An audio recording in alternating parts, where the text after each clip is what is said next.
The day begins in silence. He sits at a large, polished desk, a solitary figure in a room designed for command. The dark wood gleams, reflecting the soft gray light of a morning that has barely broken. His suit is perfectly tailored, the fabric a silent testament to his status. Every detail, from the crisp collar to the expensive watch on his wrist, is a carefully chosen piece of armor, a quiet statement of his success. His phone, lying face down on the immaculate surface, emits a low, insistent buzz. It's good news. A major contract secured, another goal met, another victory confirmed, a message that should bring a surge of triumph. Yet, he doesn't reach for it. The vibration fades, leaving the silence even more profound. Across the room, awards gleam on a floating shelf, their polished surfaces catching the light. Each one is a marker of a hard-fought battle won, a testament to a life that appears flawless from the outside. People smile when they see him, their faces reflecting the admiration he has worked so hard to earn. From every angle, he seems to have it all, a man who has built a world of comfort and respect. But this carefully constructed world feels distant now. The early morning finds him awake long before the sun, staring into the darkness, unable to return to sleep.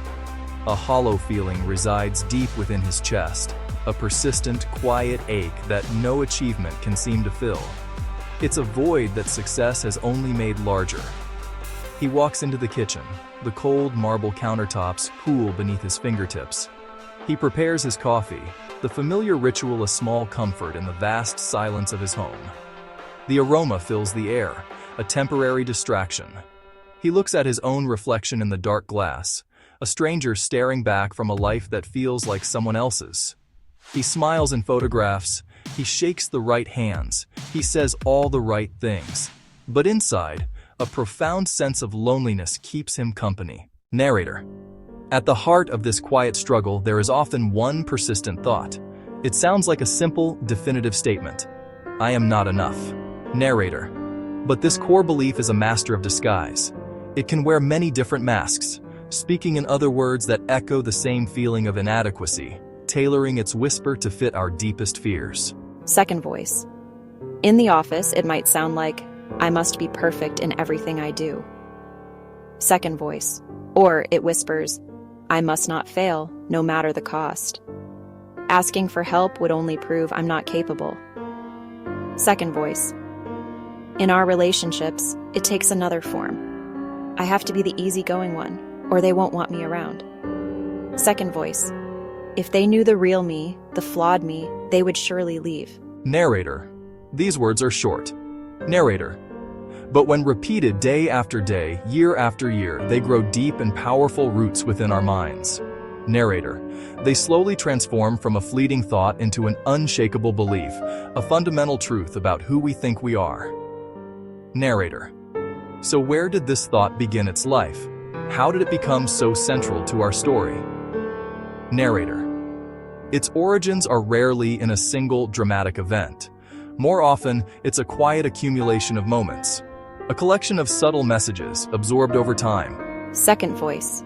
It might be the echo of a well-meaning parent saying, you are smart, but you can do so much better. Second voice. Or a teacher's casual comparison. Why can't you be more like them? Narrator. It could be the unspoken rule of a household, teaching you that your emotions were a burden to be managed alone. Narrator.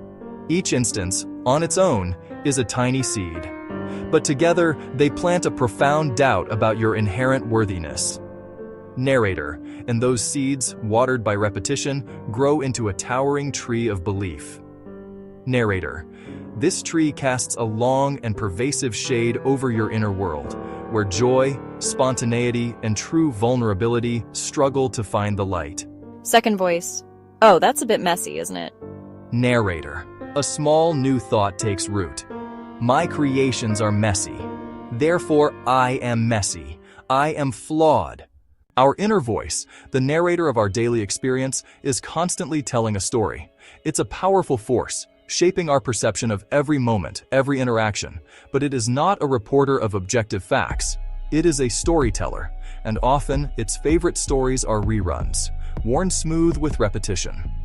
Imagine you're in a meeting, about to share an idea. Suddenly, the storyteller whispers its familiar tale. They're going to see you are a fraud.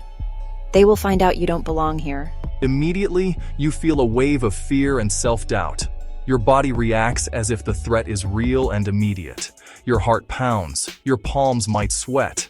This is the simple but powerful sequence that governs so much of our lives. Thought, feeling, action. The fear leads you to act in a way that reinforces the belief. You stay silent in the meeting. You don't share your valuable insight. See? I told you, you should have just kept quiet. You had nothing to add anyway. The loop closes, the belief is strengthened, and the cycle is set to repeat itself. Now consider a social setting. An invitation arrives from a friend. The thought appears instantly. I'll just be awkward. I won't know what to say. It's better if I just stay home. The feeling is anxiety, a preemptive exhaustion. So the action is to decline the invitation, choosing isolation over the possibility of connection. The story of "I am socially awkward" is confirmed once more, not by evidence, but by avoidance. This is how a single, recurring thought can become the silent architect of your life. If "I will inevitably fail" rules within, you keep your dreams small and manageable, never pushing the boundaries of what you might be capable of. The thought acts as a gatekeeper, protecting you from the sting of potential failure, but in doing so, it also hides the profound joy, growth, and connection that lie on the other side of that risk. The world you experience is not the world as it is, but the world as your thoughts interpret it. Each small decision, guided by that inner storyteller, carves the path you walk. Your life becomes a self-fulfilling prophecy, shaped not by destiny, but by the quiet, powerful story you tell yourself day after day. The awakening often comes not at a moment of triumph, but at a moment of profound pain or stillness. Outer successes no longer quiet the inner discontent. They sit, the noise fades, and they just breathe. A soft voice from the past can echo in the present. A B+? Well, it's not an A, is it? You're just too much for me. They do not just remember the words, they feel the old sting, the familiar shame, the shrinking chest. This feeling has been with them for years. This is the moment of seeing. He stands before the bathroom mirror late at night, the house finally still. Not looking at his suit, not at his accomplishments, at the person underneath it all. You are still not good enough. He lets the feeling wash over him. Then, looking into his eyes, says quietly but firmly, "That is only a thought." He sees it for what it is, only words, a quiet, monumental moment of liberation. The turning point is a quiet recognition, an old echo, not a present-day truth.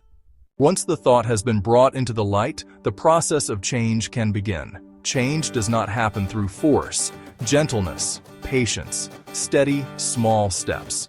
Notice the thought. The first step is always awareness. There it is. Create separation between you, the observer, and the thought. Perfectionist story. Not enough narrative. Gremlin radio. Oh, Gremlin Radio is on again. Challenge it with gentle curiosity. Is that absolutely, unequivocally true?